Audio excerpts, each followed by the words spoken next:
जय बोलो नेमिनाथ भगवान की जय। बोले दश लक्षण महापर्व की जय। उत्तम संयम धर्म की जय। श्रीमती रेखा जी बड़जात्या, मंत्री दिगंबर जैन महिला समिति से अनुरोध है, कृपया एक बार स्टेज पे आ जाए। दिगंबर जैन महिला समिति की तरफ से सामूहिक विनती का कार्यक्रम है। मैं महिला समिति की मंत्री श्रीमती रेखा जी बड़जात्या से अनुरोध करता हूं कि वो इस बारे में पूरी जानकारी दें। मेरा जय जिनेंद्र। आप सभी को सूचित करते हुए मुझे परम हर्ष हो रहा है कि हमारे 10 लक्षण पर्व बहुत ही यहाँ पर सानंद से हो रहे हैं और काफ़ी भाइयों ने और बहनों ने अपनी तपस्या करी है। उन सब की मैं बहुत ही अनुमोदना करती हूँ। और उसी के उपलक्ष्य में कल श्री दिगंबर जैन महिला समिति की ओर से हम लोग यहाँ पर सामूहिक विनती का कार्यक्रम 6:45 से 6:45 तक रखेंगे। तो सभी से अनुरोध है, कृपया समय का ध्यान रखते हुए यहाँ पर समय पे पधारें। घर से टाइम जल्दी निकलना पड़ेगा आप लोगों को, क्योंकि ट्रैफिक भी बहुत रहता है। पर हम लोग चाहते हैं कि सभी वर्ती भाई बहन इसमें सम्मिलित हो, क्योंकि ये सामूहिक रूप से हो रहा है। हम लोग घर घर ना जा कर के अगर हम लोग एक जगह एक साथ मिल के करें तो उस कार्यक्रम की शोभा और भी ज़्यादा अच्छी हो जाती है। तो आप सभी से मेरा अनुरोध है कि समय का ध्यान रखते हुए 6:45 बजे यहाँ पर एकत्रित हो जाएं। यहाँ पर सांस्कृतिक प्रोग्राम भी रहेगा, कुछ हम लोग तैयारी कर रहे हैं। तो आप सबसे अनुरोध है कि आप लोग ज़रूर से पधारें और अपने जो भी घर में करें हैं तपस्या, आप उन सबको ले कर के आइए। वर्ती भाई बहन को परिवार सहित आइए। और एक और विशेष सूचना ये है कि 6:45 बजे से फिर 7:45 बजे तक यहाँ पर समोशरण की यात्रा होगी।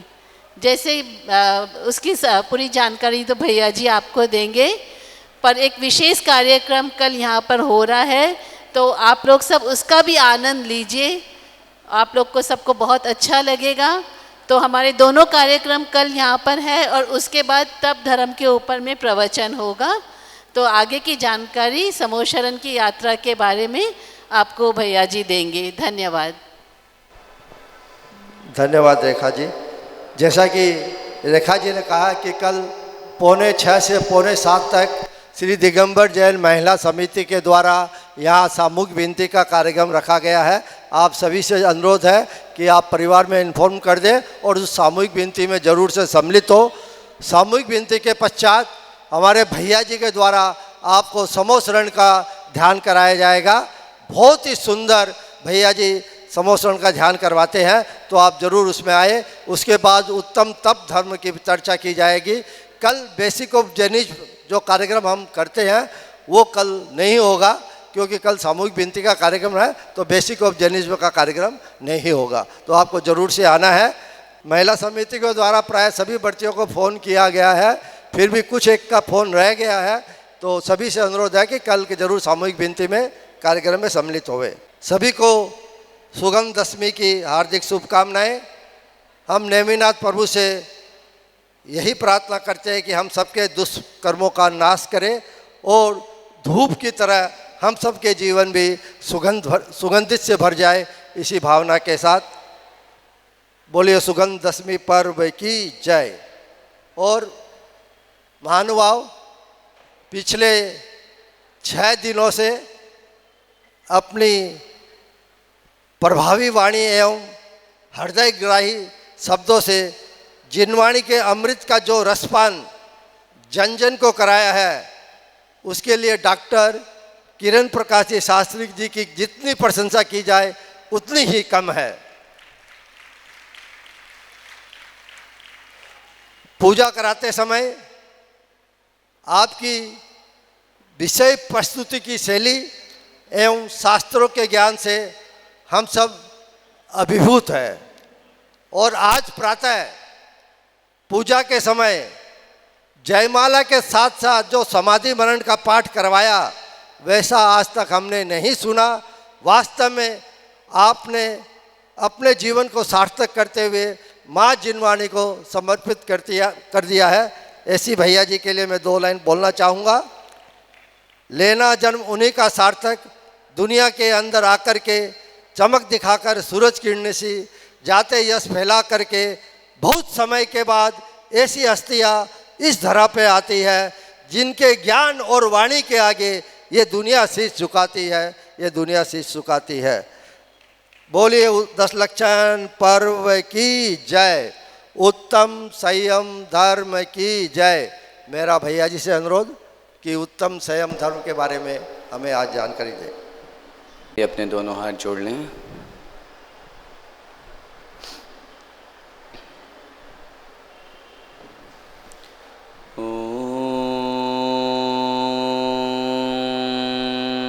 नमः सिद्धेभ्यः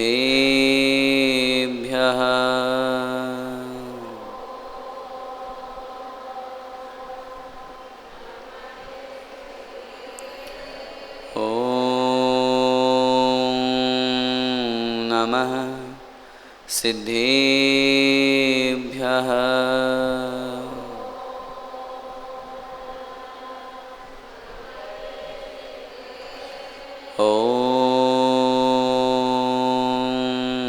नमः सिद्धेभ्यः।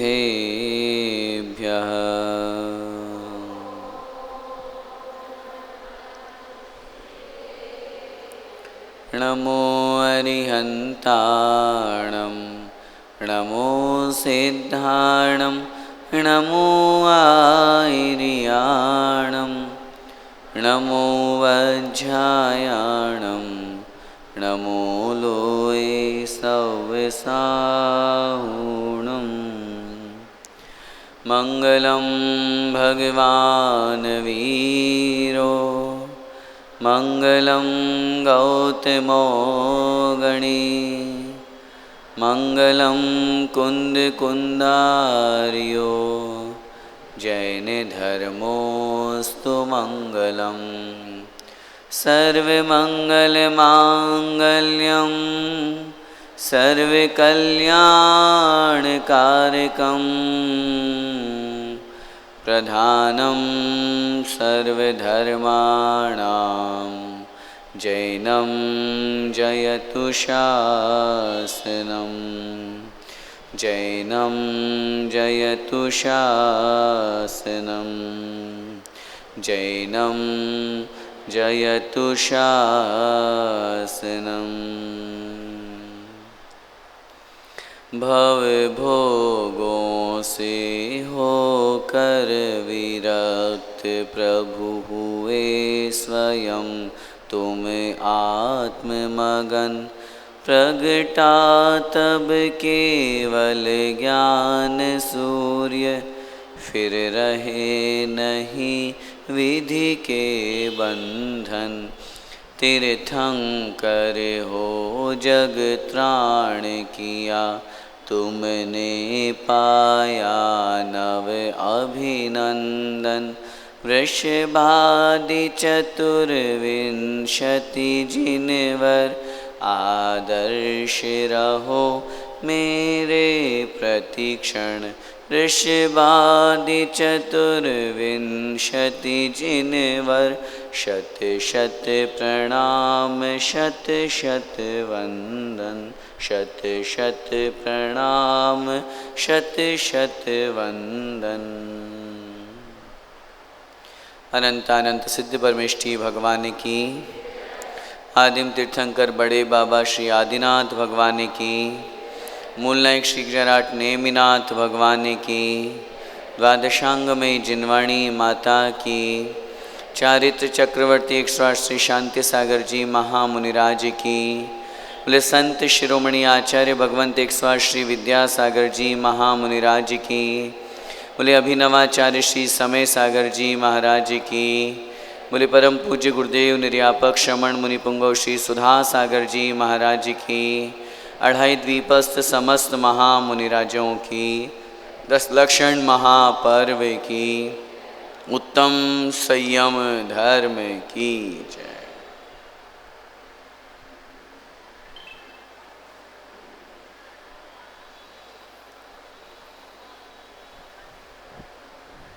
एक बार की बात है,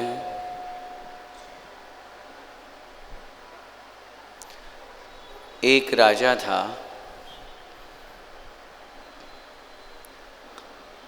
वह राजा अपने राज्य का पालन करता हुआ, प्रजा का पालन करता हुआ जीवन जी रहा था।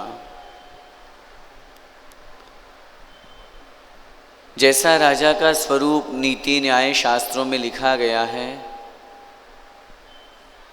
उस अनुसार वो भी अपनी प्रजा का पालन कर रहा था। उस राजा की विशेषता ये थी कि उसके 100 पुत्र थे और भोगोपभोग संपदा का कोई पार नहीं था। अपार संपत्ति, वैभव, राज्य सब कुछ उसके पास में था। बहुत अच्छी तरह से धन संपत्ति से संपन्न होकर के, राज्य से संपन्न होकर के, खूब सुंदर सुंदर रानियों के साथ में, बढ़िया अच्छे अच्छे पुत्रों के साथ में अपना जीवन जी रहा था। अचानक से एक दिन यमराज सामने आ गए और जैसे ही यमराज सामने आए तो राजा को कहा, यमराज ने, तुम्हें चलना पड़ेगा, समय हो गया तुम्हारा। राजा ने बहुत विनती की, राजा बहुत गिड़गिड़ाया। राजा ने कहा, अरे अभी तो बहुत कुछ देखना बाकी है। ये अपार संपत्ति, वैभव, ये भोगोपभोग, ये विलास, इसको छोड़ करके मैं कैसे जा सकता हूँ। यमराज ने कहा, लेने आया हूँ तो किसी न किसी को तो लेकर जाऊंगा। तुम नहीं जाना चाहते तो तुम बताओ, तुम किसको भेजना चाहते हो अपने स्थान पर। उसने अपने 100 पुत्रों को बुला करके यमराज की बात कही और 100 पुत्रों से कहा कि देखो बेटा, मैंने तुमको जन्म दिया है, तुम्हें पाला पोसा है, तुम्हें बड़ा किया है, और ऐसी स्थिति में आज यमराज मेरे सामने आ गया और मुझे मार रहा है, मुझे ले जाना चाह रहा है। और मैंने यमराज को एक ही बात बोली कि मैं नहीं जाना चाहता, लेकिन अब नियम है, जैसे तीर कमान से निकलने के बाद में वापस नहीं आता। यमराज एक बार सामने लेने आ गया है तो अब तो ये किसी को लेकर के जाएगा। बड़े बड़े पुत्र को पूछा, उसने मना कर दिया। दूसरे पुत्र को पूछा, उसने मना कर दिया। ऐसे एक एक करके उसने सब पुत्रों को पूछा, सब ने मना कर दिया। लेकिन जो अंतिम पुत्र था, चूँकि अंतिम संतान को पिता से और पिता को अंतिम संतान से, है जी बोलो, ज़्यादा प्रेम होता है, ज़्यादा स्नेह होता है। पिता को भी उस पुत्र से बहुत स्नेह था, लेकिन उसके बावजूद भी अपने पिता की स्थिति को देख करके उस अंतिम पुत्र ने कहा, पिताजी कोई बात नहीं, मैं चला जाता हूँ। और उस यमराज के साथ में वो अंतिम पुत्र चला गया। वह राजा मन में सोचता है कि जैसे तैसे करके मैं अभी 2-4-10 साल तो बच गया। जो भोगोपभोग, जो विलास, जो रानियों के साथ में वासना का जो भोग कर रहा हूँ, अपार संपत्ति, वैभव, पंचेंद्रिय के विषय भोगों को वो और भोगने लगा। थोड़े दिनों बाद फिर यमराज आया। आकर के उसने फिर कहा, राजन अब तो चलो, समय हो गया, कब तक ये जीवन जियोगे। राजा ने फिर कहा, नहीं भैया, अभी तो मुझे कितने भोग भोगने, अभी तो मेरा वो कार्य बाकी है, मेरा वो कार्य बाकी है। यमराज ने फिर कहा, लेके तो जाऊंगा, आया हूं तो वही वापस रिपीट, पहले से लेकर के, बड़े से लेकर के, और जो अनंतिम है, सेकंड लास्ट, अंतिम तो चला गया था, उस अनंतिम, उस सेकंड लास्ट बेटे ने कहा, ठीक है, मैं पिताजी के लिए अपने आप के जीवन को समर्पित करने के लिए तैयार हूँ। यमराज उसको लेके चला गया। सुनते हैं कि इस कहानी में वो यमराज 9 बार आया। 9 बार वो यमराज आया और उस व्यक्ति को, उस राजा को बोल रहा है, राजन चलो चलो चलो। लेकिन हर बार वो अपने आप को बचा करके किसी दूसरे को भेजता रहा। लेकिन जब 10वीं बार यमराज आया तो राजा ने खुद ही कह दिया। अब की बार जब यमराज आया और यमराज ने कहा, राजन अब तो चलना ही पड़ेगा। राजा बोला, पहले तो मैं सोचता था कि मेरे 100 पुत्र हैं, एक एक करके सबको तुम्हारे साथ भेज दूंगा तो और अधिक भोग विलास में अपना जीवन व्यतीत कर पाऊंगा। लेकिन 9 पुत्रों को भेजने के बाद में मुझे ये अनुभव हो गया। मुझे समझ में आ गया कि जिस वस्तु में, जिस भोग विलास में मैं आनंद मान रहा हूँ, वास्तव में उसमें आनंद नहीं है। और मैं कब तक इन वस्तुओं को भोगूंगा, कभी न कभी तो इनका अंत होगा। और उस 10वीं बार में यमराज के साथ उस राजा ने अपने आप को समर्पित कर दिया, अब तुम मुझे ही ले चलो। बंधुओं, ये कहानी किसी राजा की नहीं, हमारी स्वयं की है। जैसे वो राजा बार बार मृत्यु से डर रहा है, भोग विलास की तरफ आकर्षित हो रहा है, पंचेंद्रिय विषय भोगों की ओर भाग रहा है, वैसे ही हमारा जीवन भी पंचेंद्रिय विषय भोगों में लिप्त है। जैसे वो यमराज बार बार आकर के समझा रहा था, उन्हें शिक्षा दे रहा था, ले जाने के लिए बोल रहा था, ऐसे ही पूज्य गुरुदेव जैसे महान मुनिराज हमें प्रवचनों के माध्यम से बार बार आकर के समझाते हैं, छोड़ो ये पंचेंद्रिय विषय भोग, हटाओ इन संसार के सब विकल्पों को, चलो संयम को धारण कर लें। लेकिन हम बार बार मना कर देते हैं, अभी तो मेरी शादी नहीं हुई। ठीक भाई, जैसे यमराज ने एक बार छोड़ दिया, शादी कर ले।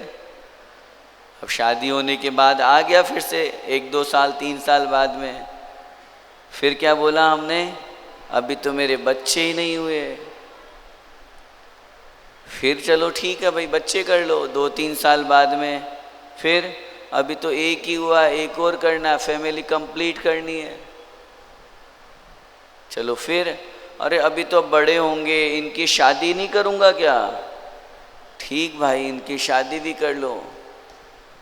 शादी हो गई बच्चों की, अब फिर आ गया यमराज। अब यमराज रूपी गुरु समझ लेना उदाहरण से, फिर आ गए और फिर आने के बाद फिर हमको समझा रहे हैं, अब तो चलो, अब तो शादी भी हो गई, अभी तो पोते पोतियों को देखना है। जैसे उस राजा की हालत थी, सांसारिक भोग विलास में यही हमारी हालत है।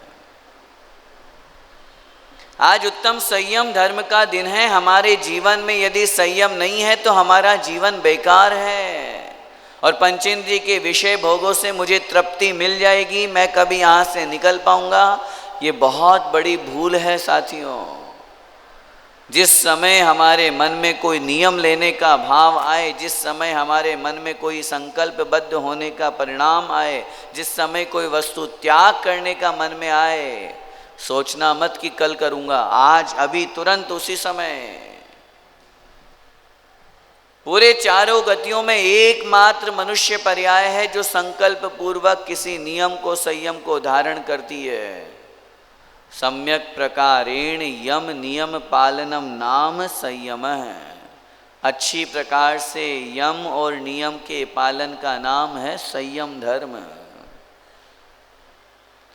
और उस संयम धर्म को अपने जीवन में अपनाने के लिए एकमात्र, क्योंकि तिर्यंच पर्याय में भी एक देश संयम होता है, नारकियों में और देवों में तो होने का सवाल ही नहीं है।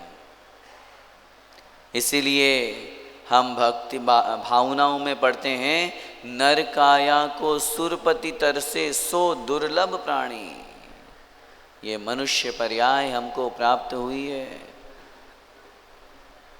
ये मानव का शरीर मुझे मिला है, इस शरीर को प्राप्त करने के लिए देवताओं का इंद्र राजा सोधर्म इंद्र भी तरसता है। सर्वार्थ सिद्धि के देव से मोक्ष की स्थान जो है सिद्धालय, वो बहुत पास में है।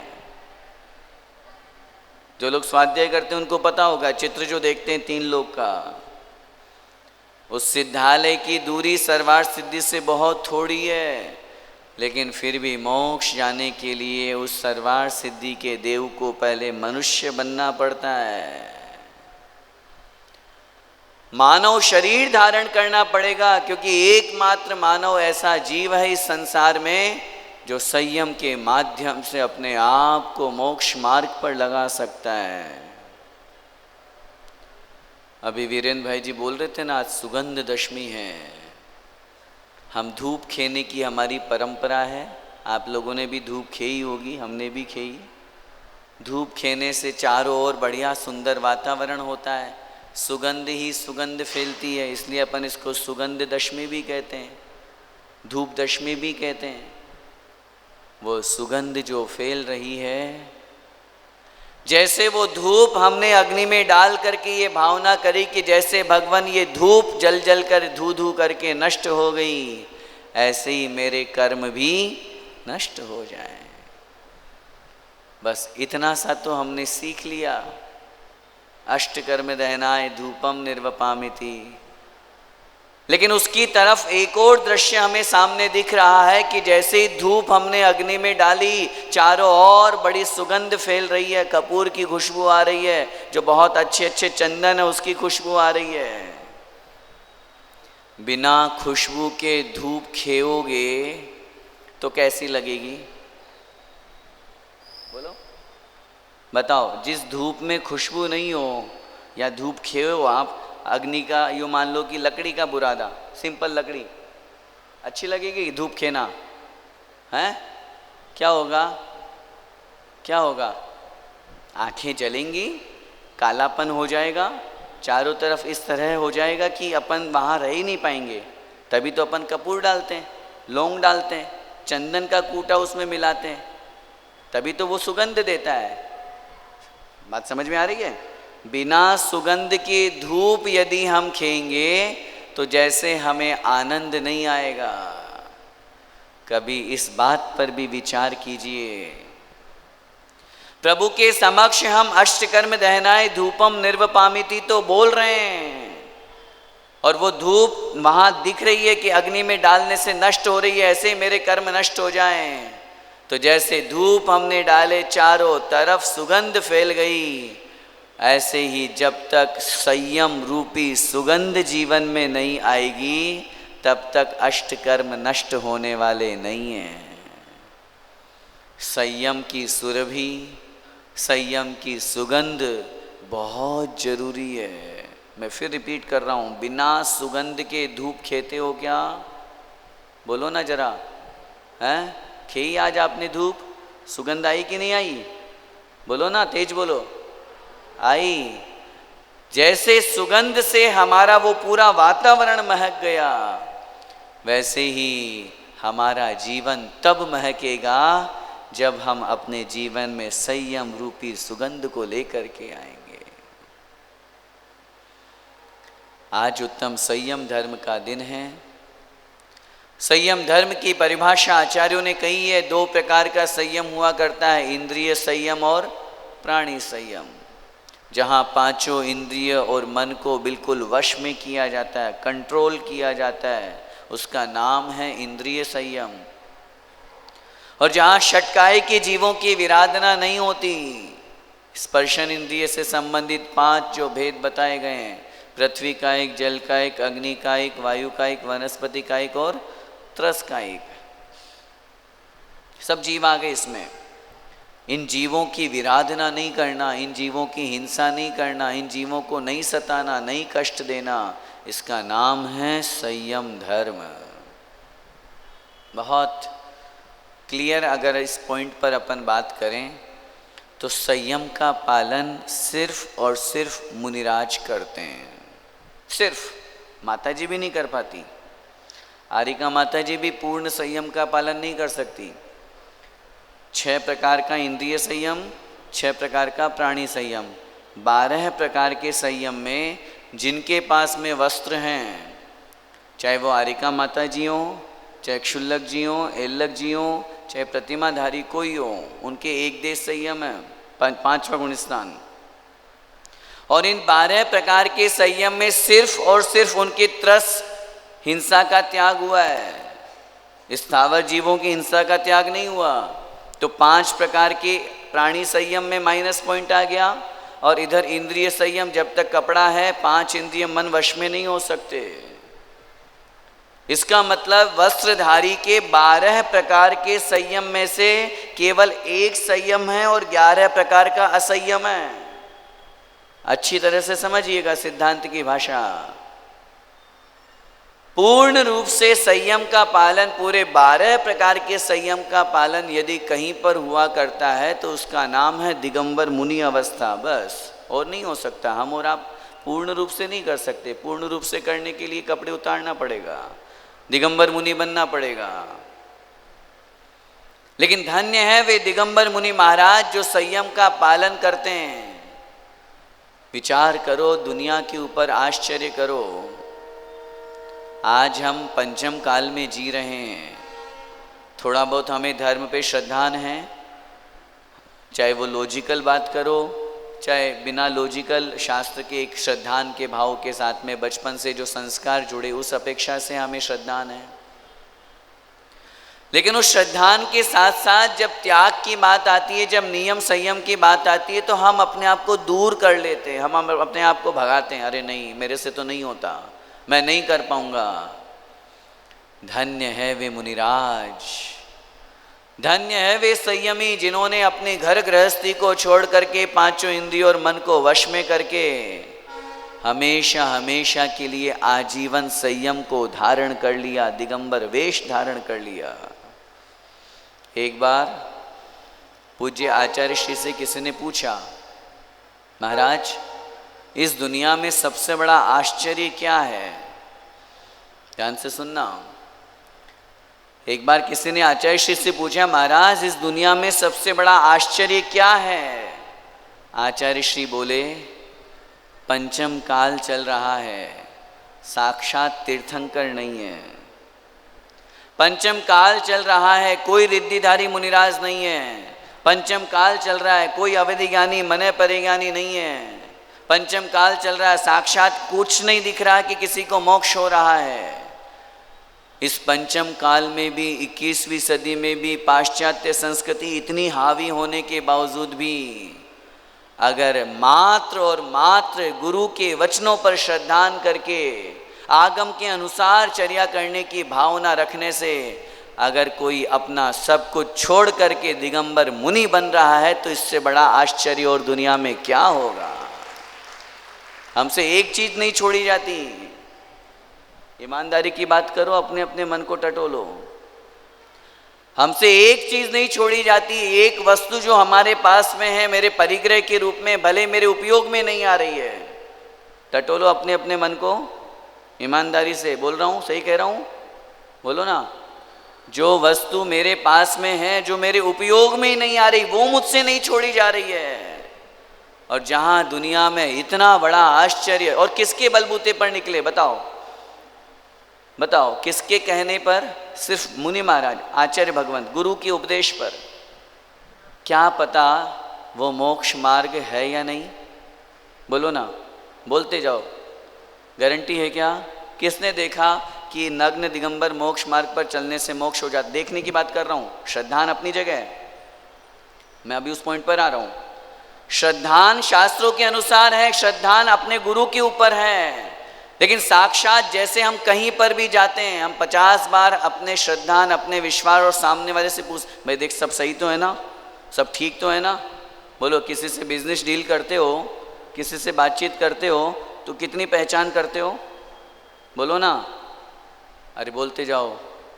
हैं? शादी करने से पहले, अपनी बेटी को कहीं शादी पर देने से पहले, शादी के पहले कितनी तहकीकात करते हो? हैं? 50 लोगों से पूछेंगे, वहाँ के समाज में उसका क्या स्टेटस है, उसके रिश्तेदार कौन है। हमारा कोई रिश्तेदार उस नगर में रहता है तो उससे पूछेंगे, कितने लोगों से हम पहचान करेंगे। कभी विचार करो, संयम को धारण करने वाले व्यक्ति के मन में कितना बड़ा निश्चल है, जो सब कुछ छोड़ करके, परिवार छोड़ करके, माता पिता छोड़ करके, घर गृहस्थी छोड़ करके, पूरा परिग्रह छोड़ करके, सब कुछ त्याग करके निकल पड़ा सिर्फ और सिर्फ गुरु के पीछे पीछे। क्या गारंटी है। और ऐसे ऐसे भयंकर कष्टों को, उपसर्गों को, परीक्षाओं को सहन कर रहा है। किसके पीछे बोलो। क्या साक्षात दिख रहा है? साक्षात दिख रहा है कि देखो ये मुनि बने और इनको मोक्ष हो गया है? बोलो। नहीं दिख रहा, कहीं किसी को नहीं दिख रहा। पूज्य आचार्य श्री ने कहा, कितनी बड़ी बात उन्होंने कही। बोले चौथे काल में कोई मुनि बनता था तो कोई बड़ी बात नहीं है। क्यों? अरे सामने दिख रहे हैं इतने सारे मुनि महाराज बने हुए हैं, सामने दिख रहा है तीर्थंकर का समोषण लग रहा है, सामने दिख रहा है इतने रिद्धिधारी, वो आकाश से देखो वो 2 मुनि महाराज आ रहे हैं, सामने दिख रहा है ये मुनि महाराज तपस्या कर रहे हैं और तपस्या करते करते अरे ये चले गए ऊपर, केवल ज्ञान हो गया। सामने दिख रहा है। जहां सामने प्रत्यक्ष दिख रहा है कि मुनि अवस्था धारण की और उसका ये परिणाम है, तब अगर कोई सामने कोई वस्तु दिखे और उसके बाद कोई कार्य करे तो कोई बड़ी बात नहीं है। लेकिन इस पंचम काल में साक्षात कुछ नहीं दिख रहा। कितना बड़ा श्रद्धान, कितना बड़ा विश्वास करके गुरु के ऊपर। नहीं, गुरु ने कहा यही मोक्ष मार्ग है, शास्त्रों में लिखा है यही मोक्ष मार्ग है।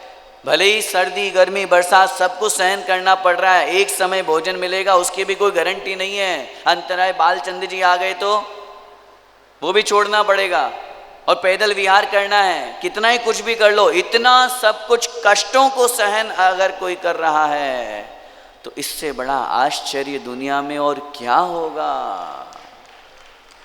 जितने भी संप्रदाय, कल परसों भी अपन ने जो टॉपिक पे बात करी थी, अन्य संप्रदाय वाले खुद कह रहे हैं, हिंदू संप्रदाय वाले। एक बार पूज्य आचार्य भगवंत अमरकंटक में थे। अमरकंटक गए हो? अमरकंटक पहाड़ी पे है, पेंड्रा के पास में, एमपी की बॉर्डर पे है। वहाँ पे आचार्य श्री ने सर्वोदय तीर्थ क्षेत्र का निर्माण किया है, बहुत सुंदर, बहुत अच्छा। वहाँ पूरा सहस्त्रकूट बन करके तैयार है और आदिनाथ भगवान की धातु की बहुत विशाल प्रतिमा है। अमरकंटक, अमरकंटक में जब आचार्य श्री गए, वहाँ पे चूँकि अन्य संप्रदाय का भी बहुत ज़्यादा स्थान है। अपने जैसे अपना तो आचार्य श्री के जाने से उन्होंने तीर्थ बनवाया वहाँ पे, वहाँ पहले से ही हिंदू संप्रदाय के बहुत ऊंचे तीर्थ हैं, बहुत बड़े बड़े तीर्थ हैं और बहुत साधु जो है मठ बना करके वहाँ पे रहते हैं, मठों में निवास करते हैं। संस्कृत के बहुत अच्छे विद्वान अपनी साधना वो करते हैं, हिंदू साधु अपने हिसाब से। अमरकंटक की घटना आप लोगों के बीच में कहूँगा कि संयम की कितनी बड़ी महिमा उन्होंने अपने मुख से गाई। एक बार एक साधु आचार्य श्री के प्रवचन सुनने आए, हिंदू संप्रदाय के थे, और उन्होंने प्रवचन सुनने के बाद कहा मैं कुछ बोलना चाहता हूँ। बोलिए क्या आपत्ति है, बोलो क्या कहना चाहते हो। उन्होंने खड़े होकर के माइक पर आकर के कहा, ये जो सामने दिगंबर मुनि बैठे हैं, ये जो सामने भगवान बैठे हुए हैं, मैं इनको प्रणाम करता हूँ। मैं इनको प्रणाम करता हूँ कि जब ये सबसे पहली बार इस तरफ आए थे तो हमें लगा कि ये तो दिन में नग्न रहते होंगे, रात में तो आराम से अपना ओढ़ लेते होंगे, बिछा लेते होंगे, तो आराम से निद्रा निकाल लेते होंगे। लेकिन जब अभी 1-1.5 महीने से इतनी भयंकर सर्दी में, क्योंकि वहाँ सर्दी ज़्यादा पड़ती है, ऐसी भयंकर सर्दी में भी अगर ये, जब मैंने इनकी चर्या देखी कि ये 24 घंटे ऐसे ही रहते हैं, अपने शरीर के ऊपर किसी प्रकार का कोई आवरण नहीं लगाते, कोई बिछावना बिछाते नहीं है, कोई ओढ़ावना ओढ़ते नहीं है। वो हिंदू संत ये कह रहे हैं, नागा साधु तो हमारे भी हुआ करते हैं, लेकिन 2 चीज़ें हमसे सहन नहीं होती। नागा साधु हिंदू संप्रदाय में भी होते हैं, नागा साधु रहते हैं, नग्न रहते हैं, वो हिमालय की कंदराओं में बहुत अनेक स्थानों पे वो भी तपस्या करते हैं, साधना करते हैं।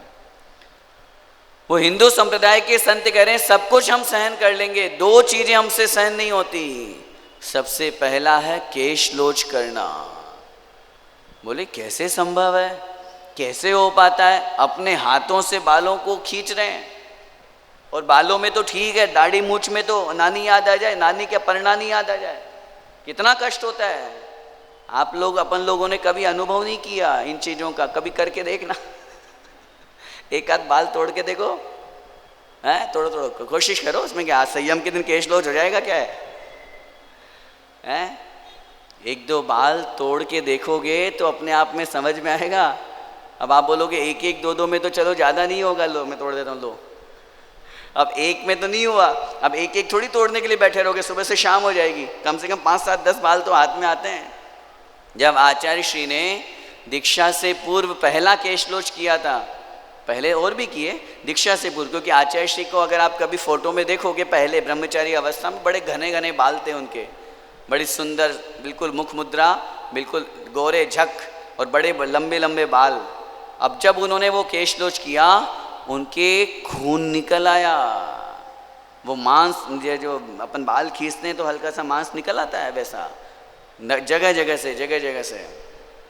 ये दिगंबर साधु की चर्या है, ये संयम का परिणाम है। वो हिंदू संत कह रहे हैं हम और सब कुछ सहन कर सकते हैं, लेकिन एक तो ये केशलोच जो आप लोग करते हो, ये हम तो आज तक कभी करने का सवाल ही नहीं है, और दूसरा ये जो भोजन ग्रहण करते हैं, ये दो चीज़ें दुनिया में सबसे ज़्यादा आश्चर्यकारी है। और सच में उस हिंदू संत ने कहा, बड़े साधु, बड़े पद पर बैठा, शंकराचार्य आदि की पदवी पर वो थे, और उन्होंने कहा सच में अगर दुनिया में सबसे महान तपस्वी अगर कोई है तो ये है दिगंबर जैन साधु। विचार कीजिए, संयम की महिमा हम तो अपने मुख से गा ही रहे, हम तो जैन कुल में पैदा हुए हैं, इसलिए अपन तो मानते हैं हाँ हमारे महाराज, हमारे भगवान, हमारे गुरु। लेकिन अगर कोई दूसरा व्यक्ति भी इस बात को स्वीकार कर रहा है तो ये सब किसकी महिमा है? उत्तम संयम धर्म की। पूजन में अपन लोग पढ़ते हैं, उत्तम संयम गहु मन मेरे, भव भव के भाजे अघ तेरे। बिना संयम को धारण किए आज तक किसी के पाप नष्ट नहीं हुए। कल परसों भी मैं तत्वार सूत्र जब पढ़ा रहा था सुबह, तो आपको बताया ना, 7वें अध्याय में वर्णन आया 5 व्रतों का। बिना व्रतों को धारण किए निर्जरा नहीं होती प्रति समय। चाहे हम झाड़ू लगा रहे हो, पोछा लगा रहे हो, घर गृहस्थी का काम कर रहे हो, दुनिया का कोई भी काम कर रहे हो, खा रहे हो, पी रहे हो, सो रहे हो, एक व्रती है, 2 प्रतिमाधारी, उसके प्रति समय असंख्यात गुणी कर्मों की निर्जरा हो रही है।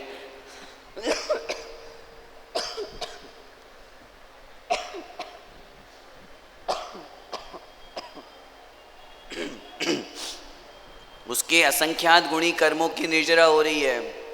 किसका प्रभाव है वो निर्जरा का? व्रतों का प्रभाव।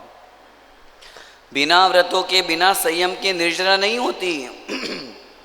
इसलिए जो व्रती हैं, जो अणुव्रती है, जो महाव्रती है, वो अपने इस मनुष्य पर्याय को धन्य करते हैं, क्योंकि इस मनुष्य पर्याय में ही संयम को धारण किया जाता है। लेकिन जहाँ दिगंबर मुनि हैं, जहाँ आरिका माता जी, एक शुल्लक जी, एलक जी प्रतिमाधारी हैं, वो तो अपने आप में महान है ही। अपने जीवन का लक्ष्य बनाए हम भी अपने जीवन में उस पर्याय को, जब मनुष्य पर्याय में आए हैं, मैंने पहले भी किसी अवसर पे कहा था, ऑनलाइन भी जब क्लास चलती थी तब भी मैंने कहा था, हमारे जीवन का लेखा जोखा करने वाली एक नियम की डायरी होनी चाहिए। काफ़ी लोगों ने बनाई भी थी, हो सकता है बनी हुई भी हो, नहीं बनी हुई हो, तो दुनिया का और दूसरा हिसाब किताब, रुपए पैसे का, लेन देन हर साल ऑडिट करते हो कि नहीं? बोलो ना, पुरुष वर्ग करते हो? वो ऑडिट, वो रुपए पैसे का लेन देन यहीं पड़ा रह जाएगा। मैं मना नहीं कर रहा, वो मत करो, करो, वो भी करो, वो भी करो, लेकिन उसके साथ साथ अपने नियमों का भी ऑडिट करो। मेरे कौन कौन से नियम हैं, मेरे जीवन में कौन कौन से संकल्प है, कितने नियम ऐसे हैं जो आजीवन है, कितने नियम ऐसे हैं। देखो यहाँ पे जितने लोग बैठे हुए हैं, मध्यमास मधु का कोई सेवन करता है? बोलो, नहीं करते। 5 उदुम्बर फलों का कोई सेवन करता है? नहीं करते। लेकिन संकल्प पूर्वक 8 मूल गुणों के पालन का नियम किसने लिया? संकल्प पूर्वक, हाथ ऊपर करो, संकल्प पूर्वक बोल रहा हूं। बहुत कम हाथ ऊपर है। बात समझ में आ गई मेरी, क्या कहना चाहता हूं? हम इन चीजों का भक्षण नहीं करते, लेकिन फिर भी हमारे नियम नहीं है। और जिस दिन हम नियम लेंगे, अब आप बोलोगे हमें क्या पता, जब हम 8 साल के हुए थे तब हमको दिला दिया था, बस हमने उसी को मान लिया। 8 साल का होने के बाद नियम दिलाते हैं ना अष्टमूल गुणों का। जब मंदिर में पहली बार लेके आते हैं तब तो माता पिता को दिलाते हैं वो नियम, भैया तुम्हें पालन करवाना है। अभी तो बच्चा अबोध है, बच्चे के कान में नमोकार सुना रहे हैं, सारी व्यवस्था। हमारे जीवन में ऐसी बहुत सी चीजें हैं जिनका हम उपयोग नहीं करते, जो हम नहीं खाते पीते हैं। लेकिन अगर पूछे नियम, नियम नहीं है भैया जी हमारे। देखो, नियम में हम नहीं बंधना चाहते, नियम में फिर बंधने के बाद में फिर बंधन में नहीं बंधना चाहते हैं। नियम बंधन नहीं है, नियम एक अनुशासन है, एक डिसिप्लिन है।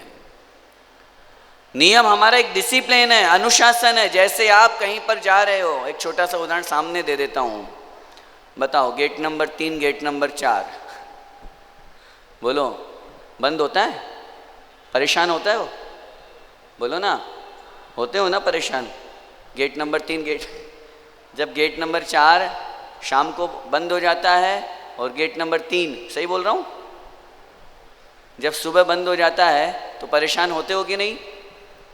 तो कल से मैं अब 7-8 दिन से हूँ, पहले भी आया था, तो मेरी उस गार्ड से पहचान हो गई। मैं उसको बोल देता हूँ, कल से तू गेट मत लगाना भाई। बोलो, आप लोग फरमान जारी, आप कह दोगे तो मेरे क्या दिक्कत है? बोलो, कह दूँ उसको?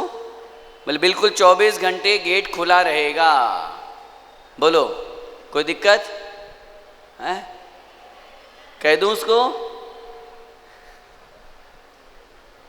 क्यों? अब क्यों मना कर रहे हो? अभी तो बोल रहे थे गेट लगने से परेशानी होती है, गेट लगने से दिक्कत होती है। तो गेट नहीं लगने से उससे ज़्यादा दिक्कत होती है। अगर गेट 24 घंटे खुला रहेगा तो अभी तो हमें 5 मिनट इंतज़ार का कष्ट हो रहा है। अगर गेट बंद है तो 5 मिनट इंतज़ार का कष्ट हो रहा है।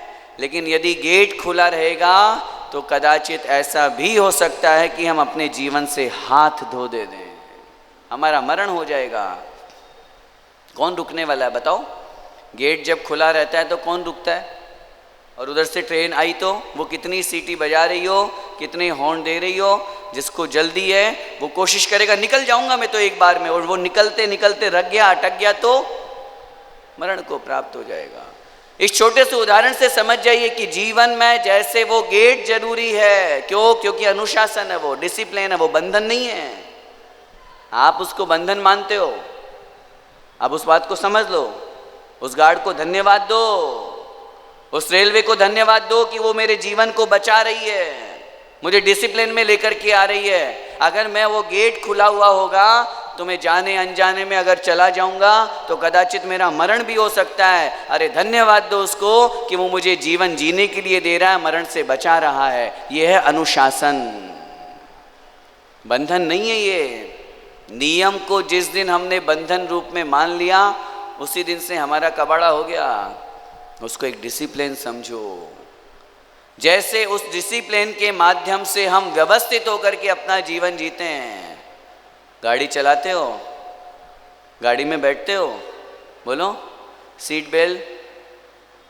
नहीं भैया जी, हमारे यहाँ गुवाहाटी में ना रूल नहीं है लगाने का, इसलिए नहीं लगाते हैं।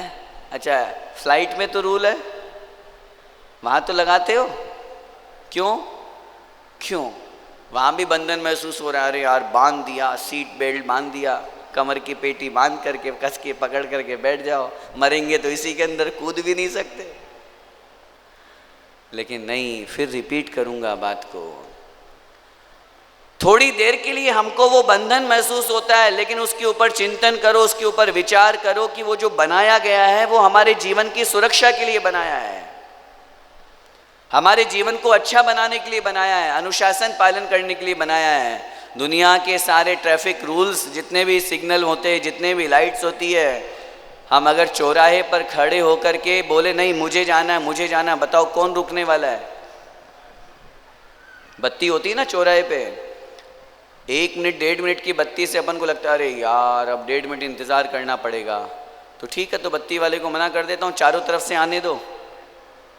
जितनी देर हमको इंतज़ार करने में लगा है और अपने स्थान पर पहुँचने में लगा है, अगर चारों तरफ से वाहन आएंगे तो आधा 1 घंटा वहीं ट्रैफिक सिग्नल पे खड़े रह जाएंगे, हम निकाल नहीं पाएंगे अपनी गाड़ी। इसलिए जैसे संसार में, व्यवहार में हम इन रूल्स रेगुलेशंस को पालन करते हैं, हम इन बंधनों में, इन अनुशासन में चल रहे हैं, वैसे ही जीवन को संयमित बनाने के लिए कुछ संकल्प लेकर के, कुछ नियम लेकर के अपने जीवन को अनुशासित कर लें।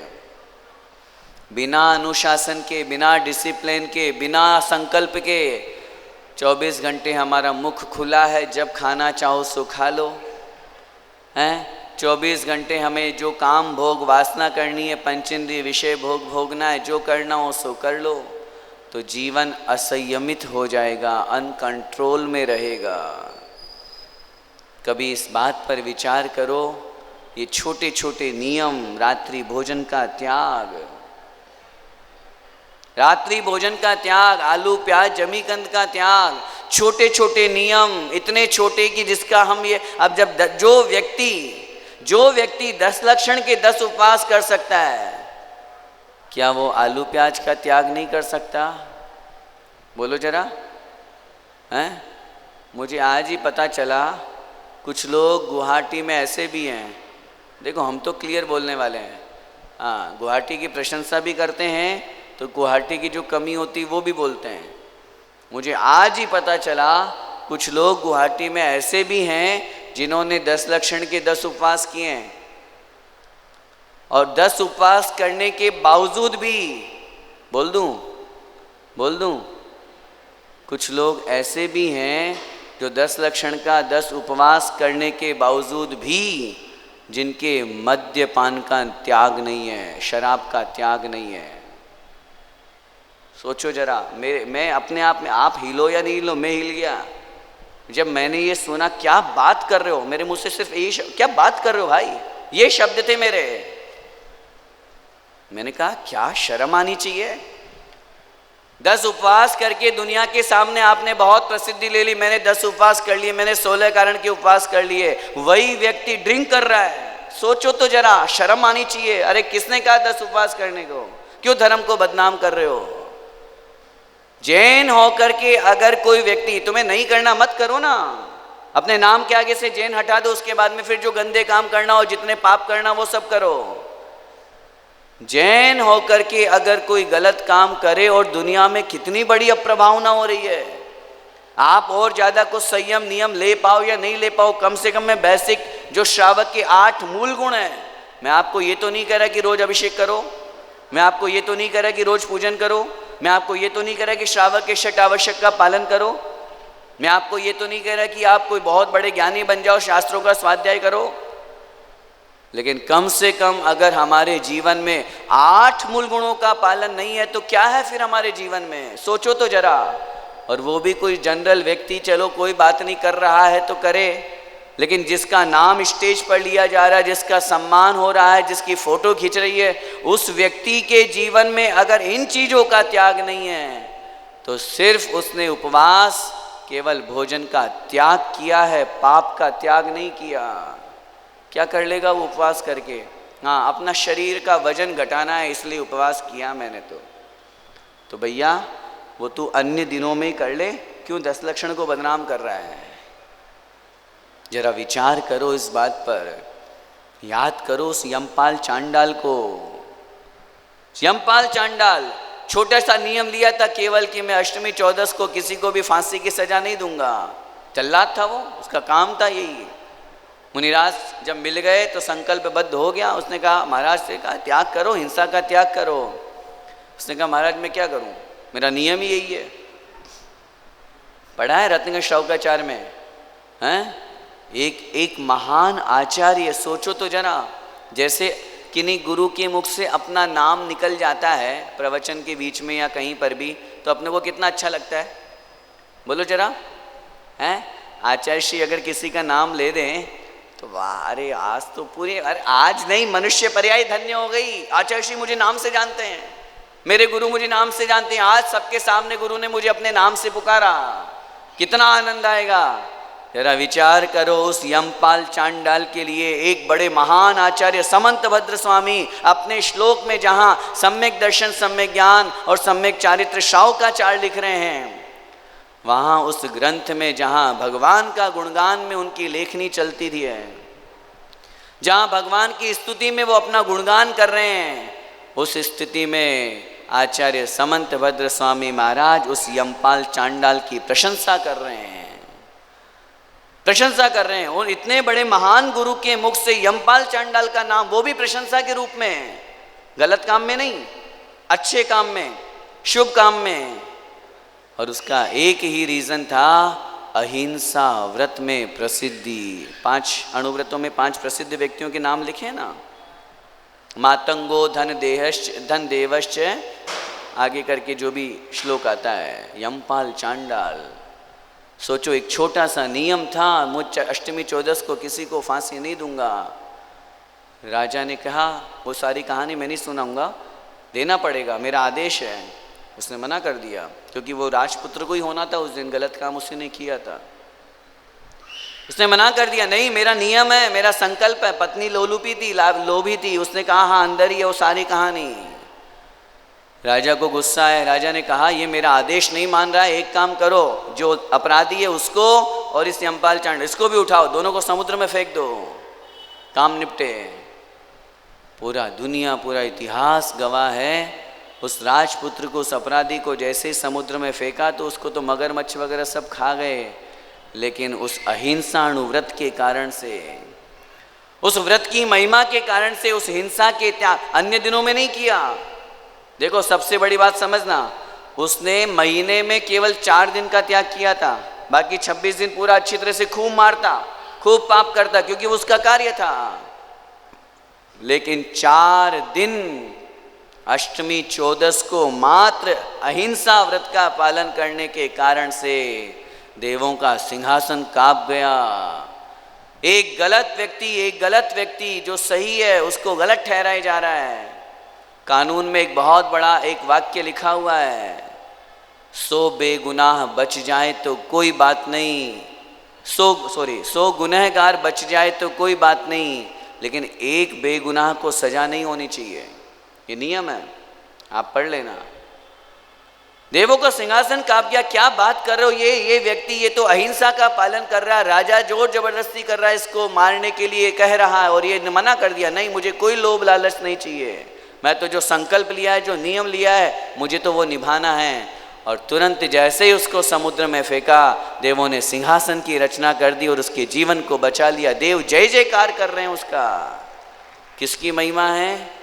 नियम की महिमा, संयम की महिमा। अभी कल परसों अपन जो पीपीटी देख रहे थे, रात्रि भोजन के त्याग पे आरिका विज्ञानमती माता जी कह रही थी, अगर कोई रात्रि भोजन का त्याग करता है तो उसको 1 साल में 6 महीने के उपवास का फल मिलता है। क्यों मिलता है फल? भाई जब शाम को आपका मुख बंद हो गया तो अब आप 12 घंटे आपने त्याग कर दिया ना, 24 घंटे में से 12 घंटे आप भक्षण कर रहे हो, 12 घंटे त्याग हो गया, तो लगा लो पूरा आधा 50-50, 6 महीने का उपवास का फल अपने आप मिल रहा है। इसलिए थोड़ा सा विचार करो, ऐसे बहुत सारे संकल्प हैं जो हमारे जीवन में नहीं हैं। मैं फिर रिपीट कर रहा हूँ, धन्य है मुनिराज जो इस अवस्था को प्राप्त हुए। हम उनको देख करके प्रेरणा लें, उनको देख करके सीखें, उनको देख करके अपने जीवन में संयम के मार्ग पर आगे बढ़ें, कि जैसे वो अपने एक समय में बहुत अच्छी तरह से शुद्ध सात्विक भोजन करके अपने जीवन को बहुत अच्छी तरह से चला रहे हैं। कभी सोचना रात में भूख भी नहीं लग रही है, फिर भी यार दोस्तों के कहने पर बोलो खा लेते हैं कि नहीं है? भूख नहीं है तो भी हम, अब बताओ जरा, ये पेट को हमने क्या समझ रखा है? भाई भूख लगे तो खाना समझ में आता है, भूख लगे तो भोजन करना समझ में आता है, लेकिन भूख नहीं लग रही है उसके बावजूद भी हम खाते हैं। और सबसे बड़ी बात, क्या खाते हैं उसका हमें विवेक नहीं है। बाजार के पैकेट बंद, ये फास्ट फूड, जंक फूड, जितने भी ये अभक्ष्य पदार्थ हैं, कभी इनके ऊपर विचार करो, कभी सोचो और समझो। हम शाकाहार का बहुत ढिंढोरा पीटते हैं, मैं शाकाहारी हूँ, मैं वेजिटेरियन हूँ, और बाजार के जितने ये सारे के सारे वस्तुओं को आप खा रहे हो, उसमें कौन सा कंटेंट डला हुआ है जरा एक बार आँख खोल के देख लो। आज उत्तम संयम धर्म का दिन है। कुछ न कुछ नियम, कुछ न कुछ त्याग अपने जीवन में करेंगे तो बहुत आनंद पूर्वक जीवन चलेगा। और निरंतर यदि भोगो भोग में, विलास में हमारा जीवन चल रहा है, नहीं हमें त्याग की कोई ज़रूरत नहीं, हम तो जो चल रहा है सो चल रहा है। और आज यही शरीर हमारी बीमारियों का घर बन रहा है। सोचो जरा, 15-15, 20-20, अभी एक न्यूज़ पढ़ने में आई थी, 9वीं या 10वीं का स्टूडेंट था और स्कूल में उसको अटैक आ गया। अब बताओ, मुश्किल से 15-16 साल का बच्चा है, उसके अंदर अटैक की बीमारियां पैदा होने लग गई है। उसका सबसे बड़ा कारण है हमारा गलत खान पीन, हमारा अशुद्ध खान पीन। इसलिए आज का संयम का दिन हमें संयमित होना सिखा रहा है, हमें अनुशासन में रहना सिखा रहा है, हमें धर्म उपदेश दे रहा है। इस मनुष्य पर्याय में आए हो तो कुछ और कर पाओ या नहीं कर पाओ, कम से कम श्रावक की अष्टमूल गुण पालन का संकल्प ले लो, क्योंकि व्रतों का पालन निश्चित रूप से हमें अगली पर्याय में देव पर्याय में पहुंचाएगा, और यदि पापों में लिप्त रहे तो नरक में जाना पड़ेगा। आचार्य भगवंत पूज्यपाद स्वामी महाराज इष्टोपदेश में लिखते हैं, वरम व्रतै पदम देवम नाव्रतैर्वतनारकम छाया तपस्थयोर भेद प्रतिपाल यतोर महान। स्पष्ट रूप से लिख रहे हैं, व्रतों का पालन करने से देव पर्याय की प्राप्ति होती है, और पापों में लिप्त होने पर नरक पर्याय की प्राप्ति होती है। इस पंचम काल से तो मोक्ष होगा नहीं। बोलो, इस पर्याय से मोक्ष जाना चाहते हो? चाहते हो तो भी नहीं जा पाएंगे, है ही नहीं, सहननहीन है, पंचम काल में पैदा हुए हैं, सारी स्थितियां हैं। कोई बात नहीं, हमें चौथे काल का इंतज़ार करना है। कितना अच्छा उदाहरण उन्होंने दिया, जैसे 3 मित्र हैं, 2 मित्र आगे निकल गए, तीसरा थोड़ा पीछे रह गया, और उन्होंने सोचा कि अपने मित्र का इंतज़ार कर लें। तो एक मित्र तो छाया में बड़ी आराम से बैठ करके सुस्ता करके इंतज़ार कर रहा है, और एक मित्र जो है वो भयंकर गर्मी, मारवाड़ की 50-52 का टेम्परेचर, उस स्थान पर वो खड़े होकर के धूप में इंतज़ार कर रहा है। इंतज़ार ही करना है। दोनों में अच्छा कौन? जो छाया में बैठ कर के आराम से इंतज़ार कर रहा है। आचार्य महाराज कह रहे हैं, हमें इंतज़ार करना है चौथे काल का, हमें इंतज़ार करना है चौथे काल का, जिस काल में, जिस पर्याय में हम मोक्ष प्राप्त कर सकते हैं। अब डिपेंड ऑन अस कि हम उस भयंकर गर्मी में, नरक में जाकर के इंतज़ार करें चौथे काल का। टाइम पास करना, वो बीच का जो टाइम है ना, अभी पंचम काल चल रहा है, पंचम काल के बाद वापस छठा काल आएगा, छठे काल के बाद वापस उत्सर्पणी का पहला काल आएगा, फिर दूसरा काल आएगा, फिर तीसरे काल में मोक्ष होगा।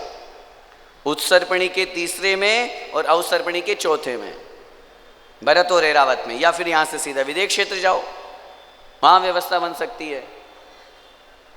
तो अब इतना जो बीच का टाइम पीरियड का इंतज़ार करना है, अगर हम अच्छे कर्म करके, पुण्य प्राप्त करके, व्रत नियम का पालन करके देव पर्याय में जाएं तो ज़्यादा अच्छा है, और पापों में लिप्त होंगे तो नरक पर्याय की प्राप्ति होगी। अब हमारे ऊपर डिपेंड है हम क्या करना चाहते हैं। आज संयम धर्म का दिन है। अपने जीवन को, मनुष्य पर्याय को सार्थक करने का एकमात्र यही साधन है। हाँ, कुछ लोग ये भी कहते हैं, जैसे अभी मैंने जो श्लोक बोला, बोले जब पंचम काल में मोक्ष होना ही नहीं है, जब मोक्ष जाना ही नहीं है तो मुनि क्यों बने? मुनि बनने से क्या फ़ायदा? व्रत नियम लेने से क्या फ़ायदा? अरे खाओ पियो ऐश करो। हाँ, एक संप्रदाय विशेष है जो बोलता खाओ पियो मजे करो और आराम से खूब स्वाध्याय करो, समय सार पढ़ो, मेरी आत्मा तो शुद्ध बुद्ध चैतन्य है, वो तो कुछ खाती पीती नहीं। अरे भाई, तेरी आत्मा कैसी है ये तुझे अगर पता चल गया तो तू यहाँ क्या कर रहा है? जिस व्यक्ति को ये समझ में आ जाए कि मेरी आत्मा का स्वरूप क्या है, वो गृहस्थी में, खाने पीने में, भोग विलास में अपना समय लगाएगा तो उससे बड़ा मूर्ख दुनिया में कोई नहीं है। एक चारवाक दर्शन हुआ, जैसे अन्य मत होते ना, जैन दर्शन, न्यायिक दर्शन, मीमांसक दर्शन, ऐसे एक चारवाक दर्शन है। उसमें क्या बोलते हैं वो, उनकी एक अलग ही थॉट है, उनका एक अलग ही कंसेप्ट है। वो बोलते हैं यावत जीवेत सुखम जीवेत, यावत जीवेत सुखम जीवेत, ऋणम कृत्वा घृतम पीबेत, भस्मीभूतस्य देहस्य पुनरागमनः कुतः। इसका मतलब है जब तक जियो सुख से जियो, यावत जीवेत सुखम जीवेत, जब तक जियो सुख से जियो, ऋणम कृत्वा घृतम पीबेत, ऋण लेकर के घी पियो। अगर तुम्हारे पास घी नहीं है, घी एक रूपक है, घी के अलावा और भी जो जो आपको चाहिए भोग विलास के साधन खाने पीने के, अगर पैसा नहीं है तो ऋण ले लो। आजकल दुनिया में खूब लोन मिलता है, अन्य और कोई दे या नहीं दे, गवर्नमेंट तैयार बैठी है लोन देने के लिए।